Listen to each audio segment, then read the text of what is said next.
Good morning, सत श्री अकाल, सुप्रभात, आदाब अर्ज़े। बीमावाला.com के नया बीमा जागरूकता अभियान बीमा शाला में आप सभी का स्वागत है। आज पहले एपिसोड में मैं कवर करना चाहूंगा टर्म इंश्योरेंस। टर्म इंश्योरेंस बहुत सारे लोगों ने सुना होगा इस नाम को, लेकिन टर्म इंश्योरेंस होता क्या है? टर्म इंश्योरेंस एक प्योर बीमा होता है जो आपके ना होने पर आपके और आपके परिजनों के लिए काम आता है। टर्म इंश्योरेंस क्यों इंपॉर्टेंट है और टर्म इंश्योरेंस का फायदा क्या है? टर्म इंश्योरेंस आपकी चिन्हित अवधि के लिए जो भी आप अंतराल ड्यूरेशन सिलेक्ट करते हैं, 10 साल, 20 साल, 30 साल, 40 साल या होल लाइफ ऑप्शन आप अगर सिलेक्ट करते हैं तो उस अंतराल के लिए आपका ये एक तरीके का फिक्स प्रीमियम प्रोडक्ट है, जहां पर इस पूरे अवधि में आपका प्रीमियम फिक्स हो जाता है। चाहे इन्फ्लेशन हो या कुछ भी हो, मुद्रास्फीति की दर बढ़े, कम हो, घटे, लेकिन उसका आपके प्रीमियम पे कोई असर नहीं पड़ेगा। तीसरा, आपकी जो भी सालाना आय है उसका आप मिनिमम 10 गुना और मैक्सिमम 15 से 20 और 25 गुना तक का आप बीमा कवर अपने परिवार और परिजनों के लिए ले सकते हैं। मतलब एक उदाहरण देता हूं, मैं मान के चलता हूं कि अगर मेरी सालाना आय 10 लाख रुपए साल की है तो उसका 20 गुना करीब 2 करोड़ रुपए तक का मैं आराम से अपनी ITR और अपनी फाइनेंशियल्स इनकम का प्रूफ देने के बाद किसी भी एक अच्छी बीमा कंपनी को अप्रोच कर जिसका क्लेम रेशियो, सेटलमेंट रेशियो अच्छा है और प्रीमियम कम है, मैं करीब 2 करोड़ तक का अपना लाइफ कवर, बीमा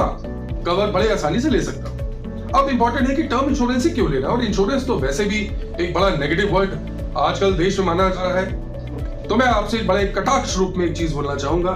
कि आप उसको अदरवाइज ना लें, कि अगर आपके खाते में होनी अनहोनी आपके हाथ में नहीं है, अगर आपके खाते में 1 से 1.5 करोड़ रुपए का खड़ा रोकड़, मतलब लिक्विड कैश, आपको कभी भी आपके ना होने पे आपके परिवार और परिजनों को कभी भी उस पैसे की आवश्यकता हो तो मुश्किल से 10 से 15 मिनट के अंदर वो उस रकम की निकासी बैंक से कर सकें, इसको खड़ा रोकड़ बोलते हैं। अगर इतना आपके पास पैसा आपके पास जमा है तो मेरा आपसे निवेदन है कि आप इंश्योरेंस की तरफ कभी भी अपना रुझान ना दिखाएं और आप बिल्कुल ना लें, कोई इसमें दिक्कत नहीं। दूसरा, एक इंपॉर्टेंट फूड फॉर थॉट पे देना चाहता हूं, इसको आप बिल्कुल अदरवाइज मत लीजिएगा कि मैं पुरुष प्रधान देश और जेंडर डिस्क्रिमिनेशन की बात आपको बोलना चाह रहा हूं। बहुत सिंपल है, इसको आप पॉजिटिव सेंस में लीजिएगा कि अगर आपकी अर्धांगिनी, आपकी वाइफ आपसे अगर ज्यादा कमाती है और आपसे उसकी सालाना आय कम से कम 1.5 या 2 गुना, 2.5 गुना है, तो प्लीज आप बीमा ना लें, आप टर्म इंश्योरेंस ना लें, आप बीमा ना लें। और बहुत सारे प्रोडक्ट्स हम इसलिए भी एज अ ग्राहक लेते हैं कि हम उसके एवज में उसमें रिटर्न्स देखते हैं कि हमें क्या उसमें मिलेगा, उसमें हमें क्या मिलना शुरू होगा। मेरे ख्याल से 15 से 20 या 25 गुना जो आप प्रीमियम दे रहे हैं, अगर वो आपके परिवार को एक मोटी अमाउंट अगले 20 साल की तनख्वाह अगर आपने सिलेक्ट किया, सपोज करिए आपने अगले 40 साल के लिए आपने कोई 2 करोड़ का बीमा कवर अगर आपने लिया,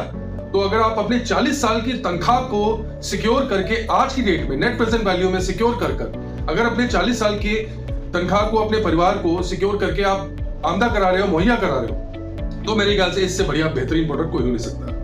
धन्यवाद, और अगली सीरीज में मैं टर्म इंश्योरेंस के बारे में और बारीकियां आपसे शेयर करूंगा।